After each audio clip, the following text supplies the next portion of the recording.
मेरे प्यारे देशवासियों, नमस्कार। बीते सप्ताह हमने एक ऐसी उपलब्धि हासिल की जिसने हम सबको गर्व से भर दिया।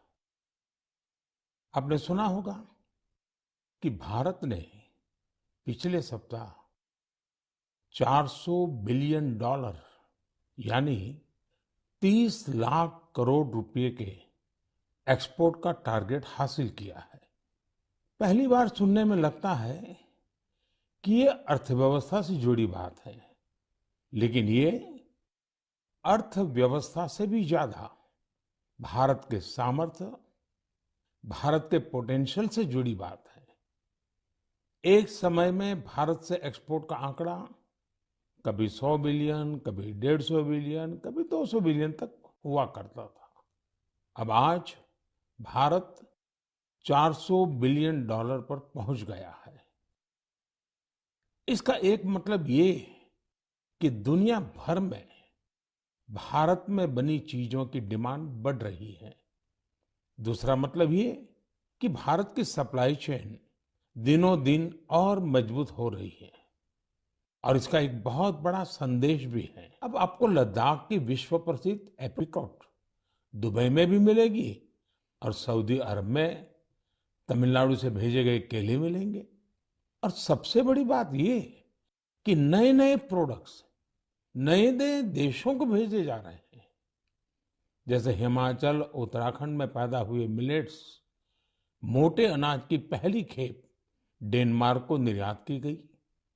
आंध्र प्रदेश के कृष्णा और चित्तूर जिले के बंगनपल्ली और सुवर्णरेखा आम दक्षिण कोरिया को निर्यात किए गए। त्रिपुरा से ताजा कटहल हवाई रास्ते से लंदन निर्यात किए गए। और तो और पहली बार नागालैंड की राजा मिर्च को लंदन भेजा गया। इसी तरह भालिया गेहूं की पहली खेप गुजरात से केन्या और श्रीलंका निर्यात की गई। यानी अब आप दूसरे देशों में जाएंगे तो मेड इन इंडिया प्रोडक्ट्स पहले की तुलना में कहीं ज्यादा नजर आएंगे। साथियों, यह लिस्ट बहुत लंबी है और जितनी लंबी ये लिस्ट है उतनी ही बड़ी मेक इन इंडिया की ताकत है, उतना ही विराट भारत का सामर्थ्य है। और सामर्थ्य का आधार है हमारे किसान, हमारे कारीगर, हमारे बुनकर, हमारे इंजीनियर, हमारे लघु उद्यमी, हमारा एमएसएमई सेक्टर, ढेर सारे अलग अलग प्रोफेशन के लोग, ये सब इसकी सच्ची ताकत है। इनकी मेहनत से ही 400 बिलियन डॉलर के एक्सपोर्ट का लक्ष्य प्राप्त हो सका है। और मुझे खुशी है कि भारत के लोगों का इस सामर्थ्य अब दुनिया के कोने कोने में नए बाजारों में पहुंच रहा है। देश बदल रहा है, पुरानी व्यवस्थाएं भी बदल रही है। अब छोटे से छोटा दुकानदार भी जेम पोर्टल पर सरकार को अपना सामान बेच सकता है। यही तो नया भारत है। ये न केवल बड़े सपने देखता है, बल्कि उस लक्ष्य तक पहुंचने का साहस भी दिखाता है जहां पहले कोई नहीं पहुंचा है। इसी साहस के दम पर हम सभी भारतीय मिलकर आत्मनिर्भर भारत का सपना भी जरूर पूरा करेंगे। मेरे प्यारे देशवासियों, हाल ही में हुए पद्म सम्मान समारोह में आपने बाबा शिवानंद जी को जरूर देखा होगा। 126 साल के बुजुर्ग की फुर्ती देखकर मेरी तरह हर कोई हैरान हो गया होगा। और मैंने देखा, पलक झपकते ही वो नंदी मुद्रा में प्रणाम करने लगे। मैंने भी बाबा शिवानंद जी को झुककर बार बार प्रणाम किया। 126 वर्ष की आयु और बाबा शिवानंद की फिटनेस दोनों आज देश में चर्चा का विषय है। मैंने सोशल मीडिया पर कई लोगों का कमेंट देखा कि बाबा शिवानंद अपनी उम्र से 4 गुना कम आयु से भी ज्यादा फिट है। वाकई बाबा शिवानंद का जीवन हम सभी को प्रेरित करने वाला है। मैं उनकी दीर्घ आयु की कामना करता हूँ। उनमें योग के प्रति एक पैशन है और वे बहुत हेल्दी लाइफस्टाइल जीते हैं। जीवेम शरदः शतम। हमारी संस्कृति में सबको 100 वर्ष के स्वस्थ जीवन की शुभकामनाएं दी जाती हैं। हम 7 अप्रैल को विश्व स्वास्थ्य दिवस मनाएंगे। आज पूरे विश्व में हेल्थ को लेकर भारतीय चिंतन, चाहे वो योग हो या आयुर्वेद, इसके प्रति रुझान बढ़ता जा रहा है। अभी आपने देखा होगा कि पिछले ही सप्ताह कतर में एक योग कार्यक्रम का आयोजन किया गया। इसमें 114 देशों के नागरिकों ने हिस्सा लेकर एक नया वर्ल्ड रिकॉर्ड बना दिया। इसी तरह से आयुष इंडस्ट्री का बाजार भी लगातार बड़ा हो रहा है। 6 साल पहले आयुर्वेद से जुड़ी दवाइयों का बाजार 22,000 करोड़ रुपए के आसपास का था। आज आयुष मैन्युफैक्चरिंग इंडस्ट्री 1,40,000 करोड़ रुपए के आसपास पहुंच रही है। यानी इस क्षेत्र में संभावनाएं लगातार बढ़ रही हैं। स्टार्टअप वर्ल्ड में भी आयुष आकर्षण का विषय बनता जा रहा है। साथियों, हेल्थ सेक्टर के दूसरे स्टार्टअप्स पर तो मैं पहले भी कई बार बात कर चुका हूं, लेकिन इस बार आयुष स्टार्टअप्स पर आपसे विशेष तौर पर बात करूंगा। एक स्टार्टअप है कपिवा। इसके नाम में ही इसका मतलब छिपा है। इसमें क का मतलब है कफ, पी का मतलब है पित्त और वा का मतलब है वात।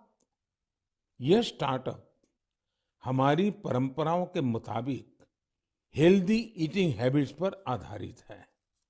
एक और स्टार्टअप निरोग स्ट्रीट भी है। आयुर्वेद हेल्थ केयर इकोसिस्टम में एक अनूठा कंसेप्ट है।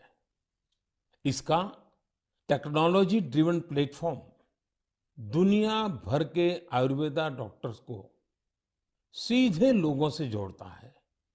50,000 से अधिक प्रैक्टिशनर्स इससे जुड़े हुए हैं।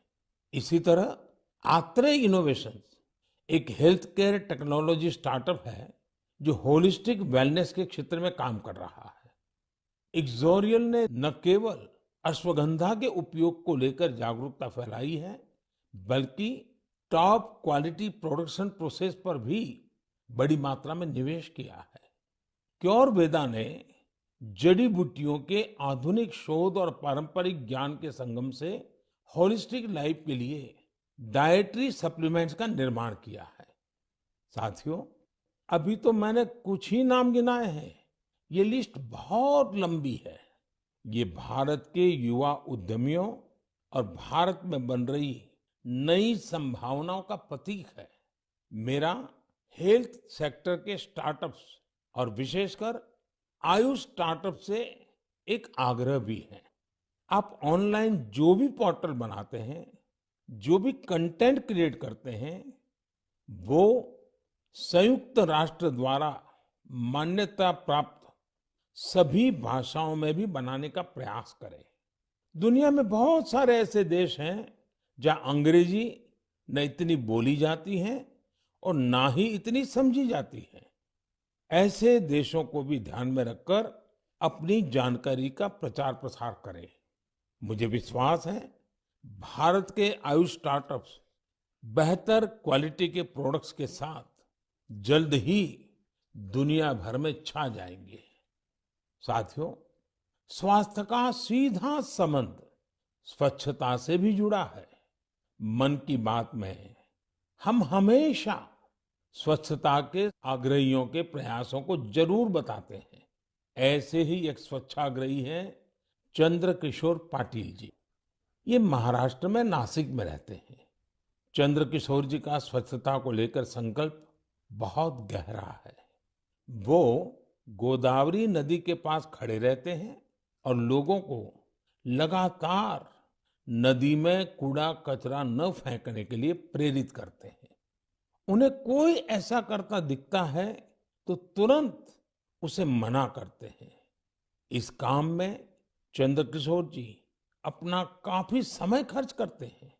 शाम तक उनके पास ऐसी चीजों का ढेर लग जाता है जो लोग नदी में फेंकने के लिए लाए होते हैं। चंद्र किशोर जी का ये प्रयास जागरूकता भी बढ़ाता है और प्रेरणा भी देता है। इसी तरह एक और स्वच्छाग्रही हैं ओडिशा में पुरी के राहुल महाराणा। राहुल हर रविवार को सुबह सुबह पुरी में तीर्थ स्थलों के पास जाते हैं और वहां प्लास्टिक कचरा साफ करते हैं। वो अब तक सैकड़ों किलो प्लास्टिक कचरा और गंदगी साफ कर चुके हैं। पुरी के राहुल हो या नासिक के चंद्रकिशोर, ये हम सबको बहुत कुछ सिखाते हैं। नागरिक के तौर पर हम अपने कर्तव्यों को निभाएं, चाहे स्वच्छता हो, पोषण हो या फिर टीकाकरण। इन सारे प्रयासों से भी स्वस्थ रहने में मदद मिलती है। मेरे प्यारे देशवासियों, आइए बात करते हैं केरला के मुपट्टम श्री नारायणन जी की। उन्होंने एक प्रोजेक्ट की शुरुआत की है जिसका नाम है pots for water of life. आप जब इस प्रोजेक्ट के बारे में जानोगे तो सोचेंगे कि क्या कमाल का काम है। साथियों, मुपट्टम श्रीनारायण जी गर्मी के दौरान पशु पक्षियों को पानी की दिक्कत ना हो, इसके लिए मिट्टी के बर्तन बांटने का अभियान चला रहे हैं। गर्मियों में वो पशु पक्षियों की इस परेशानी को देखकर खुद भी परेशान हो उठते थे। फिर उन्होंने सोचा कि क्यों न वह खुद ही मिट्टी के बर्तन बांटने शुरू कर दे, ताकि दूसरों के पास उन बर्तनों में सिर्फ पानी भरने का ही काम रहे। आप हैरान रह जाएंगे कि नारायण जी द्वारा बांटे गए बर्तनों का आंकड़ा 1 लाख को पार करने जा रहा है। अपने अभियान में 1 लाखवां बर्तन वो गांधी जी द्वारा स्थापित साबरमती आश्रम में दान करेंगे। आज जब गर्मी के मौसम ने दस्तक दे दी है तो नारायण जी का यह काम हम सबको जरूर प्रेरित करेगा और हम भी इस गर्मी में हमारे पशु पक्षी मित्रों के लिए पानी की व्यवस्था करेंगे। साथियों, मैं मन की बात के श्रोताओं से भी आग्रह करूंगा कि हम अपने संकल्पों को फिर से दोहराएं। पानी की एक एक बूंद बचाने के लिए हम जो भी कुछ कर सकते हैं वो हमें जरूर करना चाहिए। इसके अलावा पानी की रिसाइकलिंग पर भी हमें उतना ही जोर देते रहना है। घर में इस्तेमाल किया हो जो पानी गमलों में काम आ सकता है, गार्डनिंग में काम आ सकता है, वो जरूर दोबारा इस्तेमाल किया जाना चाहिए। थोड़े से प्रयास से आप अपने घर में ऐसी व्यवस्थाएं बना सकते हैं। रहीमदास जी सदियों पहले कुछ मकसद से ही कहकर गए हैं कि रहमन पानी राखिए, बिन पानी सब सुन। और पानी बचाने के इस काम में मुझे बच्चों से बहुत उम्मीद है। स्वच्छता को जैसे हमारे बच्चों ने आंदोलन बनाया, वैसे ही वो वाटर वॉरियर बनकर पानी बचाने में मदद कर सकते हैं। साथियों, हमारे देश में जल संरक्षण, जल स्रोतों की सुरक्षा सदियों से समाज के स्वभाव का हिस्सा रहा है। मुझे खुशी है कि देश में बहुत से लोगों ने वाटर कंजर्वेशन को लाइफ मिशन ही बना दिया है। जैसे चेन्नई के एक साथी हैं अरुण कृष्णमूर्ति जी। अरुण जी अपने इलाके में तालाबों और झीलों को साफ करने का अभियान चला रहे हैं। उन्होंने 150 से ज्यादा तालाबों, झीलों की साफ सफाई की जिम्मेदारी उठाई और उसे सफलता के साथ पूरा किया। इसी तरह महाराष्ट्र के एक साथी रोहन काले हैं। रोहन पैसे से एक एचआर प्रोफेशनल है। वो महाराष्ट्र के सैकड़ों स्टेप वेल्स यानी सीढ़ी वाले पुराने कुओं के संरक्षण की मुहिम चला रहे हैं। इनमें से कई कुएं तो सैकड़ों साल पुराने होते हैं और हमारी विरासत का हिस्सा होते हैं। सिकंदराबाद में बंसीलाल पेट कुआं एक ऐसा ही स्टेप वेल है। बरसों की उपेक्षा के कारण ये स्टेप वेल मिट्टी और कचरे से ढंक गया था, लेकिन अब वहां इस स्टेप वेल को पुनर्जीवित करने का अभियान जन भागीदारी से शुरू हुआ है। साथियों, मैं तो उस राज्य से आता हूं जहां पानी की हमेशा बहुत कमी रही है। गुजरात में इन स्टेप वेल्स को बाव कहते हैं। गुजरात जैसे राज्य में वाव की बड़ी भूमिका रही है। इन कुओं या बावड़ियों के संरक्षण के लिए जल मंदिर योजना ने बहुत बड़ी भूमिका निभाई। पूरे गुजरात में अनेकों बावड़ियों को पुनर्जीवित किया गया।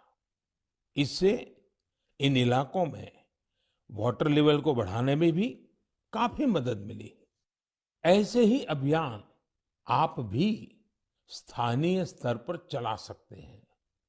चेकडैम बनाने हो, रेन वाटर हार्वेस्टिंग हो, इसमें इंडिविजुअल प्रयास भी अहम है और कलेक्टिव एफर्ट्स भी जरूरी है। जैसे आजादी के अमृत महोत्सव में हमारे देश के हर जिले में कम से कम 75 अमृत सरोवर बनाए जा सकते हैं। कुछ पुराने सरोवरों को सुधारा जा सकता है, कुछ नए सरोवर बनाए जा सकते हैं। मुझे विश्वास है आप इस दिशा में कुछ न कुछ प्रयास जरूर करेंगे। मेरे प्यारे देशवासियों, मन की बात उसकी एक खूबसूरती ये भी है कि मुझे आपके संदेश बहुत सी भाषाओं, बहुत सी बोलियों में मिलते हैं। कई लोग माई गॉव पर ऑडियो मैसेज भी भेजते हैं। भारत की संस्कृति, हमारी भाषाओं, हमारी बोलियां, हमारे रहन सहन, खान पान का विस्तार, ये सारी विविधताएं हमारी बहुत बड़ी ताकत है। पूरब से पश्चिम तक, उत्तर से दक्षिण तक भारत को यही विविधता एक करके रखती हैं, एक भारत श्रेष्ठ भारत बनाती हैं। इसमें भी हमारे ऐतिहासिक स्थलों और पौराणिक कथाओं दोनों का बहुत योगदान होता है। आप सोच रहे होंगे कि ये बात मैं अभी आपसे क्यों कर रहा हूं? इसकी वजह है माधवपुर मेला। माधवपुर मेला कहाँ लगता है, क्यों लगता है, कैसे ये भारत की विविधता से जुड़ा है, ये जानना मन की बात के श्रोताओं को बहुत इंटरेस्टिंग लगेगा। साथियों, माधवपुर मेला गुजरात के पोरबंदर में समंदर के पास माधवपुर गांव में लगता है, लेकिन इसका हिंदुस्तान के पूर्वी छोर से भी नाता जुड़ता है। आप सोच रहे होंगे कि ऐसा कैसे संभव है? तो इसका भी उत्तर एक पौराणिक कथा से ही मिलता है। कहा जाता है कि हजारों वर्ष पूर्व भगवान श्री कृष्ण का विवाह नॉर्थ ईस्ट की राजकुमारी रुक्मणी से हुआ था। ये विवाह पोरबंदर के माधवपुर में संपन्न हुआ था और उसी विवाह के प्रतीक के रूप में आज भी वहां माधवपुर मेला लगता है। ईस्ट और वेस्ट का ये गहरा नाता हमारी धरोहर है। समय के साथ अब लोगों के प्रयास से माधवपुर मेले में नई नई चीजें भी जुड़ रही हैं। हमारे यहाँ कन्या पक्ष को घराती कहा जाता है और इस मेले में अब नॉर्थ ईस्ट से बहुत से घराती भी आने लगे हैं। एक सप्ताह तक चलने वाले माधवपुर मेले में नॉर्थ ईस्ट के सभी राज्यों के आर्टिस्ट पहुंचते हैं, हैंडीक्राफ्ट से जुड़े कलाकार पहुंचते हैं और इस मेले की रौनक को चार चांद लग जाते हैं। एक सप्ताह तक भारत के पूरब और पश्चिम की संस्कृतियों का ये मेल, ये माधवपुर मेला एक भारत श्रेष्ठ भारत की बहुत सुंदर मिसाल बना रहा है। मेरा आपसे आग्रह है, आप भी इस मेले के बारे में पढ़ें और जानें। मेरे प्यारे देशवासियों, देश में आजादी का अमृत महोत्सव अब जन भागीदारी की नई मिसाल बन रहा है। कुछ दिन पहले 23 मार्च को शहीद दिवस पर देश के अलग-अलग कोने में अनेक समारोह हुए। देश ने अपनी आजादी के नायक नायिकाओं को याद किया, श्रद्धापूर्वक याद किया। इसी दिन मुझे कोलकाता के विक्टोरिया मेमोरियल में विप्लवी भारत गैलरी के लोकार्पण का भी अवसर मिला। भारत के वीर क्रांतिकारियों को श्रद्धांजलि देने के लिए यह अपने आप में बहुत ही अनूठी गैलरी है। यदि अवसर मिले तो आप इसे देखने जरूर जाइएगा। साथियों, अप्रैल के महीने में हम दो महान विभूतियों की जयंती भी मनाएंगे। इन दोनों ने ही भारतीय समाज पर अपना गहरा प्रभाव छोड़ा है। ये महान विभूतियां हैं महात्मा फुले और बाबा साहब आम्बेडकर। महात्मा फुले की जयंती 11 अप्रैल को है और बाबा साहब की जयंती हम 14 अप्रैल को मनाएंगे। इन दोनों ही महापुरुषों ने भेदभाव और असमानता के खिलाफ बड़ी लड़ाई लड़ी। महात्मा फुले ने उस दौर में बेटियों के लिए स्कूल खोले, कन्या शिशु हत्या के खिलाफ आवाज उठाई। उन्होंने जल संकट से मुक्ति दिलाने के लिए भी बड़े अभियान चलाए। साथियों, महात्मा फुले की इस चर्चा में सावित्रीबाई फुले जी का भी उल्लेख उतना ही जरूरी है। सावित्रीबाई फुले ने कई सामाजिक संस्थाओं के निर्माण में बड़ी भूमिका निभाई। एक शिक्षिका और एक समाज सुधारक के रूप में उन्होंने समाज को जागरूक भी किया और उसका हौसला भी बढ़ाया। दोनों ने साथ मिलकर सत्य शोधक समाज की स्थापना की, जन जन के सशक्तिकरण के प्रयास किए। हमें बाबा साहब आम्बेडकर के कार्यों में भी महात्मा फुले के प्रभाव साफ दिखाई देते हैं। वो कहते भी थे कि किसी भी समाज के विकास का आकलन उस समाज में महिलाओं की स्थिति को देखकर किया जा सकता है। महात्मा फुले, सावित्रीबाई फुले, बाबा साहब आम्बेडकर के जीवन से प्रेरणा लेते हुए मैं सभी माता पिता और अभिभावकों से अनुरोध करता हूं कि वे बेटियों को जरूर पढ़ाएं। बेटियों का स्कूल में दाखिला बढ़ाने के लिए कुछ दिन पहले ही कन्या शिक्षा प्रवेश उत्सव भी शुरू किया गया है। जिन बेटियों की पढ़ाई किसी वजह से छूट गई है, उन्हें दोबारा स्कूल लाने पर फोकस किया जा रहा है। साथियों, ये हम सभी के लिए सौभाग्य की बात है कि हमें बाबा साहब से जुड़े पंच तीर्थ के लिए कार्य करने का भी अवसर मिला है। उनका जन्मस्थान महू हो, मुंबई में चैत्य भूमि हो, लंदन का उनका घर हो, नागपुर की दीक्षा भूमि हो या दिल्ली में बाबा साहब का महापरिनिर्वाण स्थल, मुझे सभी जगहों पर, सभी तीर्थों पर जाने का सौभाग्य मिला है। मैं मन की बात के श्रोताओं से आग्रह करूंगा कि वे महात्मा फुले, सावित्रीबाई फुले और बाबा साहब आम्बेडकर से जुड़ी जगहों के दर्शन करने जरूर जाएं। आपको वहां बहुत कुछ सीखने को मिलेगा। मेरे प्यारे देशवासियों, मन की बात में इस बार भी हमने अनेक विषयों पर बात की। अगले महीने बहुत से पर्व त्योहार आ रहे हैं। कुछ ही दिन बाद ही नवरात्र है। नवरात्र में हम व्रत, उपवास, शक्ति की साधना करते हैं, शक्ति की पूजा करते हैं।